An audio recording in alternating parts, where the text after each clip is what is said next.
أعوذ بالله من الشيطان الرجيم. بسم الله الرحمن الرحيم. ولا تصعر خدك للناس ولا تمشي في الأرض مرحا إن الله لا يحب كل مختال فخور. سورة لقمان 18 نمبر آیت. په دې 18 نمبر آیت کې د لقمان علیه السلام 5 نمبر نصیحت ذکر کیږي خپل زوی ته. هغه نصیحت چې د هغې تعلق د معاشرې د آدابو سره دی، چې معاشره کې ته څنګه ژوند تیارې د خلکو سره به رویه او ناسته پاسته ستا تلل خبرې د خبرو انداز دا به څنګه نو د هغې آداب ذکر کیږي. ځکه چې کله د دې آدابو خلاف سره ژوند تیروي نو په معاشره کې ورځ په ورځ باندې نفرت سیوا کوي، خلکو ته کرکه او نفرت ډېرېږي او څوک ورته رانږدې کېږي نه، بلکې خلک لرې وځي. چې دغه یو لوی نقصان دا پیدا شي چې بیا د نه څوک څه فایده حاصلولی نه شي او نه دی د چا نه څه فایده حاصلولی شي. الله تعالی د لقمان علیه السلام هغه نصیحت نقل کړی دی، ولا تصعر خدک للناس، او ته مه اړوه مخ خپل د خلکو نه. تصعر سعرا یسعرو دا د وخانو یو بیماري د هغې ته ویلی کېږي. هغه بیماري چې کله په وخ باندې ولګي نو سټ یې کوږ شي، شاته واوړي. نو دا یو قسم له د هغه متکبرینو هغه انداز سپکاوی کول دی چې کوم خلک د مخلوق نه نفرت کوي او کوږ بل زګین ته ګوري خبرې کوي، متکبرانه انداز چې ګني بس تاسو ته کتې نشم برداشت کولی نشم، ډېر غټ سړی یم. نو دا د وخانو کوږ سټی مرض وی دی. نو د دې دپاره نور الفاظ هم عربۍ کې ولیکي، زګین کې د وخانو د بیمارۍ هغه لفظ استعمال شو چې په ځان کې د وخ د کوږ سټي مرض مه لګوه، خلکو نه مخ ماړوه. ولا تصعر ماړوه خدک مخ خپل للناس د خلکو نه، تکبر د وجې نه خلکو نه مخ ماړوه. نبی علیه السلام چې چا سره خبرې کولې نو پوره به ورته مخامخ شو او متوجه به شو، مخ به یې داسې تازه روښانه خوشحاله ښکارېدو او تر څو پورې به چې هغه کس مخ نه واړول، نبي علیه السلام به د خبرو په دوران کې مخ د سر نه اړه. چا به چې ورسره لاس میلاو کړو چې کس به یې لاس پرېښودلی نو نبي علیه السلام به یې لاس نه پرېښودو. دا ډېر محبت علامه. نو لقمان علیه السلام خپل زوی ته وویل چې د خلکو نه به مخ نه اړې په خبرو کې. ولا تمشي فی الارض مرح، او ته به نه ځې په ځمکه باندې مرحن په حالت تکبر کې، د متکبرینو د غټو خلکو غونده کې مقولي انداز باندې بتلل نه کې. د متکبرینو د چا خپل انداز دی، خپل سټایل دی او طریقې ده، هغه هر څوک پیژني. نو لقمان علیه السلام خپل زوی منې کړ چې د دې خلکو په شانته کې به نه ځي او رتلو طریقه ورته بیا ښایي. دویم آیات کې روانه دي څنګه به ځي. ان الله یقینا الله تعالی لا یحب محبت نه کوي کل مختال فخور، د هر متکبر او فخر کوونکي سره. څوک چې متکبر د نورو خلکو نه ځان غټ شماري دا سړی د الله تعالی نه خوښ بدي شي، فخر کوونکی بدي شي. فخر کوونکی هغه کس ته ویل کېږي فخور چې د خلکو په منځ کې ناست خپل صفتونه کوي چې ما کې داسې کارونه دي، داسې کمالات مې حاصل کړي دي، داسې صفتونه لرم، خلکو مخکې داسې خبرې کولی شم او داسې چرچې لرم او شهرت لرم. نو هر هغه سړی چې خپل صفتونه کوي، خپل ستاینې کوي، هغې ته فخور ویل کېږي. نو متکبر سړی او خپل صفتونه او خپل ستاینې کوونکی سړی د الله تعالی ډېر زیات بدي شي. واقصد فی مشیک، او درمیانه روي اختیار کړه په خپلو تللو کې، چې کله ځې په لاره باندې درمیانه انداز باندې ځه. درمیانه څنګه وي؟ منډې مو خشنې منډې، د سره د انسان وقار خرابېږي، بد ښکارېږي. ترمذي شریف یو روایت کې دی چې تیزې منډې وهل د مؤمن وقار ضایع کوي، کمزوری کوي، سره پې ښه نه ښکاري، ډېر بد ښکاري. تیزې منډې هم مه وهه. او دغه شان کې بیخي مکري تلل، کچي قدمونه اخیستل، داسې هم مه کوه، بلکې واقصد پې مشي که درمیانه روي اختیار کړه په خپلو تللو کې. دې باندې تفسیر احسن الکلام، تفسیر معرف القرآن، تفسیر روح المعانی بحث کړی دی چې د منډو او یا د مکري تللو نقصان سره په شریعت کې. وایي د منډو نقصان دا دی چې کله ته تیز منډې وهي نو دا امکان هم شته چې راوغورځېږي، د څه شي سره وجنګېږي، د بل چا له به جنګ مرشي، بل نقصانې کې ځان خراب کړي په څه باندې. نو او د دغه سره وقار هم مجروح شي، لکه څنګه چې د حدیث نه معلومېږي. سړی دروند نه ښکاري، شنې منډې وهي د خلکو مخکې دا دروند نه ښکارېږي. او دغه شان چې ډېر په قلاره باندې ځي نو بیا نو په قلاره تلل دا یو خو دا د متکبرینو انداز دی. د یهودو چال دا و چې هغوی به ډېر زیات منډې وهلې، تیزې او د نصاراو چال دا و چې هغوی به ډېر مکري کچي قدمونه به اخیستل. نبي علیه السلام د دوړو نه منع وکړه چې تیز هم مه ځئ دا منډې هم مه وهئ او دا دومره مکري له هم مه کوئ. د عمر فاروق رضی الله عنه په زمانه کې یو سړی راغی حج په دوران کې چې ډېر کچي ګامونه غسل او داسې ځان یې کمزوری ثابتاو. نو عمر فاروق رضی الله عنه د ګریوان نه ونیو داسې ریغ کولو ویل د مؤمن د شان سره ویل دا شي قصې خوند نه کوي دا مکري له خوند نه کوي ښه تکړه لکوه ښه د پهلواني انداز باندې چال اختیار کړه او د مسلمان یو روب دی یو حیثیت دی دا شی مه کوه په زبردستۍ سره دې منې. نو دا کمزوري تل چې کم دی نو یو دا ده چې د متکبرینو انداز دی که تکبر د وجه نه داسې شی کوي نو د هغې وبال خو بیخي واضح دی. دویم دا ده چې دا کمزوري تګ دا د زنانو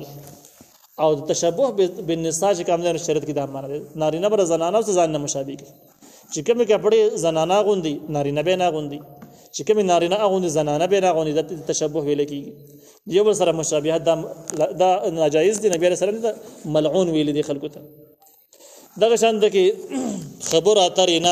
ناستې محفل د څیزونو استعمال عام طور نارینه کم ځان لري زنانه ځان لري یو بل هغه باندې استعمالوي یعنی زنانو چې څنګه کپړو جوړولو کم چال کم انداز دی سړی په دغه طریقه نه جوړي سړی چې کپړې جوړولو کم طریقه به دغه زنانه کپړې نه جوړي. دا شان نارینه د پاره ټوپۍ زنانه به نه پسري او زنانه د پاره لوپټه نارینه به لوپټه نه پسري. دا شان کې بنگړي شو دا شان کې امیل شو نو چې کوم سيزونه زنانو د استعمال د پاره خاص دي نارینه به نه استعمال د میک اپ سامان چې زنانو د پاره نارینه د پاره نه دی به نه استعمالي. نو په دې ځای کې کدار زنانو په طریقه باندې روان شي نو تشبه بالنساء ځان له حرام ده او ګناه ده. او کدا پرس کده کمزوري تک کې بیمارانو نو د بیمارانو سټایل هم دي بیمارانو کمزوري تک نو د بیمارانو سره چې الله تعالی ورخصته صحت ورکړي د بیمارانو چاري اختیار کړل د الله تعالی د نعمتونو ښکار نه شکر ده. او ردی غټ نقصان کوم د عمر فاروق د روایت نه معلومیږي هغه دا دی چې د دین دشمنان به خډاډه چې د مسلمان دي چې ته ویل کېږي دا د چال د انداز دی نو خو په زور ورشي زړه ورشي. نو مسلمان له یو غیرتی غونډه کې سټایل اختیارول پکار دي چې دشمن ماری به کافر باندې یو روب قائم کم اس کم. نو په د شریعت کې د اسلام مسلمانانو لپاره درمیانه تک بدللو کې درمیانه روي اختیارول دا بنیادی خبره ده. واغزز من صوتک او کده سات خپل आवाज د دې مطلب دا دی چې څومره आवाज ضرورت هم د کوم आवाज خارجه و د دې نه زیات غټي چغې بیزه مخ ځکه تیز आवाजونه بغیر د ضرورت نه دا د خروست انداز دی. خرو طریقې کار دي چې بغیر د ضرورت نه هیڅ ضرورت بوته نه خبره د غیا ډېری خبره موړي یو خوش تیز आवाज برابرې د عام زناور په مقابل کې عام زناور بیزه आवाज نه کوي چې کله आवाज کې د غټیم کې ضرورت هي ای غیا نه خورلې وبینې قریبه مسله نو دا د دې आवाज تقریبا د ضرورت په بنیاد باندې د خر आवाज به ضرورت هم دغه شانت کې را پرې دي چې کله مسجد ډېر आवाजونه کوي په وخت په سرلې کې جوړ رانی ډېر شور کوي او आवाज په ارچا باندې ډېر زیات بدم لګي خر आवाज د چا نه خوخي دغه شان د کمزوري आवाज ضرورت ته کمزوري आवाज باندې کار کیږي گزاره حج هغه باندې گزاره کیږي او یو څوړه په تیز आवाज باندې لګیا دی په های سپیډ باندې لګیا دی نو دا به خلکو باندې سخت بوج کیږي هم خلک چې خواته ناس یو ته پته چې دا आवाज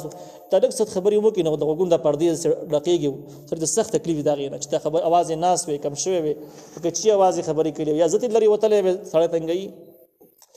نو په आवाज کې په خبرو په انداز کې چې څومره د आवाज ضرورت دی دومره استعمال وکړ دی او های आवाज نه د اسپکار چې کوم اخري سپیډ یو بغیر د ضرورت نه سړی په تاسو نږدې ناس خبري به اوري خو ته به تاسو لګي بيخي د شلم کلی ته आवाज رسي نو شریعت دې نه منع کړل د سي انداز باندې خبري کول ټیک کار نه دی جایز نه دی. دا د معاشري آداب د دین اخوا 20 نمبر آیت شروع کیږي او په دې کې دلایل عقلیه شروع کیږي.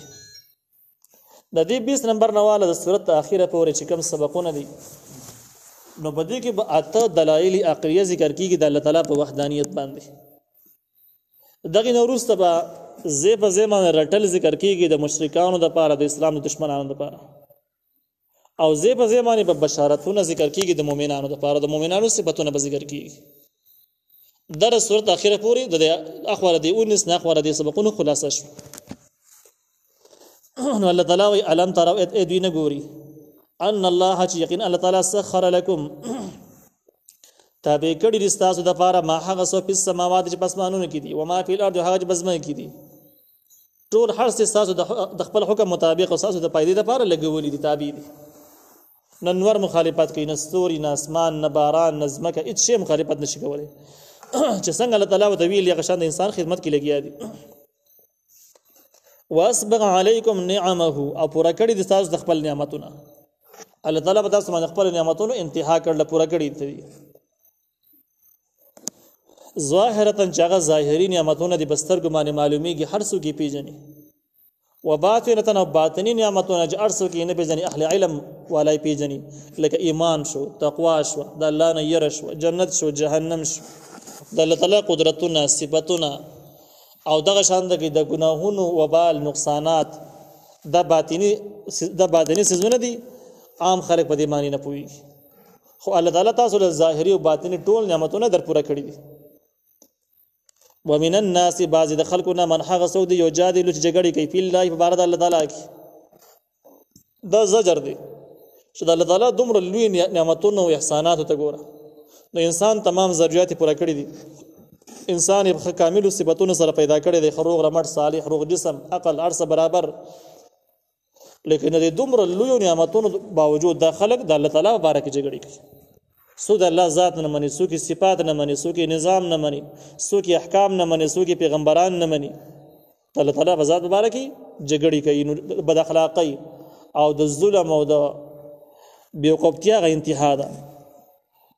بغیر علم پناپوی سره ایس علم وسبق پر بيدینی وسره بخپل جهالت وسره ایس علم نشته ثابتي کی اسلام په مقابل کې جدي کمی فارمولې رانی ولې دغه فارمولو صحیح دلیل نشته ځان لګیا دي چې یو قانون جوړ کړ دې فارمولې رانی ول جره زه اسلام نه منم په دی وجه نه منم څوک بل فارموله رانی ول په دی وجه نه منم څوک وای د حقوق بشر خلاف دی څوک وای د اقتصاد ته رکاوټ دی څوک یو نو تر او با څوک وای عقل نه مني او دا شان کې بي حساب ډرامي قصې خدا ته شي داوی دي ته شي قصې دي بغیر علم دي خلکو څه به خبرو سایل مشتانه چې اسلام ناجایز ثابت کی اس دلیل وسره نشته ولا هدن او نه هدایت په دې کې وسره آسماني څه دلیل هم نشته آسماني کتابونو رهنمایي وسره هم نشته ولا کتاب من منیر او نه کتاب روخانه یعنی د دلایل چې څومره قسمونه دي سره یو دلیل هم نشته په دغه ناجایز معنی چې د اسلام خلاف دي کومه فارمولې استعمالي دغه فارمولو معنی دوی سره په دلایلو کې یو قسم دلیل هم نشته نو دا زجر شو دغه خلکو لپاره چې د دې د ظلم د جهالت د بیوقوفتیا او رزت انتها ده چې د الله تعالی مبارک او د الله د نظام په مبارک د الله تعالی د پیغمبر مبارک دی بحث کې اختلاف کوي قبل شي کې کول نو څه گزاره به کول دغه مبارک اختلاف کول ډیر زیاته به انتها بیوقوفتیا ده واذا قيل لهم اتبعوا ما انزل الله هر کله چې ویل چې دې ته تابعداري وکړي د هغه څه چې الله نازل کړی دي د الله تعالی اتفاقی احکام چې کوم دي غره سره ومني او زما ما منه د بل چا ما منه بس د الله ومنه د الله بندای د الله تعالی نعمتونه استعماله پس مکه ګرځي د اسمان لاندې وسیږي او د الله مخه ته ورځي تاسو بدنه کوي بل لار دشته دینه نو لهدا صرف د الله تعالی احکام را سره ومنه قالوا دی بوای بل نتبع بلکې موږ تابعداري کوو ما د هغه څه وجدنا چې موږ مندلې علیه باغیبانی ابا انا مشران خپل ابا په معنا د مشران سره د دین خپل هغه پلاران نه د مراد کوم د زوی د هغه پلار دی بلکې دینه مراد مشران دي چې هغه دوی هغه د براینام د پښویان دي او عالمان یې نیکونه اخو مشران دي د دې حاصل د هم زجر د مشرکانو لپاره چې مشرکانو ته د آسماني حکم په مقابل کې صرف د پلارونو نیکونو د ځنې مشرانو قصې او داستانونه پاتې داغي اوري بس بل هیڅ دلیل وسره نه چې تی الله تعالی تر راکاږي نو هغه دلیل کې دغه وایي چې بس دا زمونږ د قوم او د خاندان رواج نه دی او زمونږ مشر نه دی ویلي هغه نه مني په طریقه باندې دلیل به سره نه دا زجر شدا غوي د پاره چې د جهالت انتها به تمامه رد دلایل سره رشتہ دی نو اولو کان الشیطان يدعوهم الى عذاب السعير اگر چې شیطان يدعوهم را بلید وی الى عذاب السعير عذاب د جهنم او دی بغلار ور روان دي دعوت قبول کړي بیا هم د آسماني دین په مقابل کې ولاړ دلایل وي او مخالفت کوي د دې څنګه پوري دا د هغه خلکو د پاره زجرونه او د خلکو قباحتونه او د اسلام قابلیت کول او اسلام خلاف دلایل ویل د دین اخوا د مؤمنانو احوال ذکر کیږي داغي صفاتونه ذکر کیږي او د دې سره سره ترغیب ذکر کیږي ایمان ته اسلام او ایمان سمره قیمتي شی او مسلمان څومره د لوی شان مخلوق د الله تعالی دی. نو د کافر په مقابله کې د مؤمنانو ذکر دی. ومن یسلم هغه سوچ تابع کې وجهه خپل مخ الی الله الله دې ته مجازات او ذکر د جز مراد نه کول یوازې د مخ ذکر دی مراد نه غون جسم د غون جسم غون ځان د الله تعالی تابع کې. د مجازات تقریبا 2 قسمونه دي. یو قسم پکې دا وهو محسن او دا کس اخلاص منی ظاهری عمل د الله تعالی د احکام مطابق دی او پزره کې دی عقیده اسلامي او شرعي ده باطنی تور باندې مخلص دی. نو دا سره په قدس تم څخه یقینا دی منګولې ولګولې بالعروه الوثقا په کړای مضبوطه معنی. دا هم د تشبیه مضمون دی چې گویا کوم سړی چې په دنیا کې د الله تعالی احکام ومني او صرف په دې خبر وجه باندې ومني چې دی محسن دی مخلص دی د الله تعالی رضا لټول غواړي بس. نو دا داسې وایي داسې شو چې په دې دنیا کې د الله تعالی قهر غضب او څومره ضروري مخلوقات او ضروري شیزونه دي د هغې ټول په مقابل کې د یو کلک ځګنې بیا مونده بس یو محفوظ قلعه بیا مونده محفوظ ځګنې بیا مونده اوس دې خرابېدی نشي ضایع کېدی نشي ګمراه کېدی نشي. د دې مثال داسې شرک سیلاب چې راوځي یا طوفان راشي او د انسان وړي غر کوي په دې منځ کې چا کړی راګزارله مضبوطه رسی رااله په مضبوط رسی کې مضبوطه کړی پکې ده او دې ویل چې بس کړی ونیس دې بر ځان ټیک کړی مضبوطه رسم کله کده او د بس ځان نتاو کړل مضبوطه کړی ونی ولا نو ښکار خبر د سیلاب اوس نشي وړي طوفان نشي وړي د بچ کیږي. نو دغه شان د په دنیا کې چې د شیطانانو سیلاب د خپل نفس سیلاب د جهالت سیلاب تر رواجونو گمراهونو ظلمونو سیلابونه سٹارټ دي. دغه په مقابل کې د الله تعالی قهر او د غضب مختلف اسباب شته دي مختلف قسم عذابونه پر انسان باندې راتلي شي راځي او راغلي دي د عذابونو ځان له سیلابونه دي مصیبتونه دي. دغه ټول په مقابل کې چې د الله تعالی دین دی راکلک راونی او پتا کې اخلاص موجود نو بس ته پوه د ټول مصیبتونه د ټول عذابونه سیلابونه اوس ما خرابولې نشي د مقابل کې ځکه لکه بچي. نو دا مضمون هم تشبیه شو. وإلى الله خاص الله تعاقبۃ الامور واپس کېدل د انجام د کارونو دی د ټول کارونو انجام واپس کېدل الله تعالی طرف ته دي. نو که تاسو ښه کارونه کوئ نو هم انجام به الله تعالی مخې ته ورپېښ کېږي او که بد کارونه نو هم نو خلاصه دا شوه چې خپل عاقبت او انجام په باندې غور وکړئ د اوس نه چې الله تعالی مخې ته پیښ شي د بچ کېدل نشته دی نو هغه پیښې دپاره د مخکې نه تاسو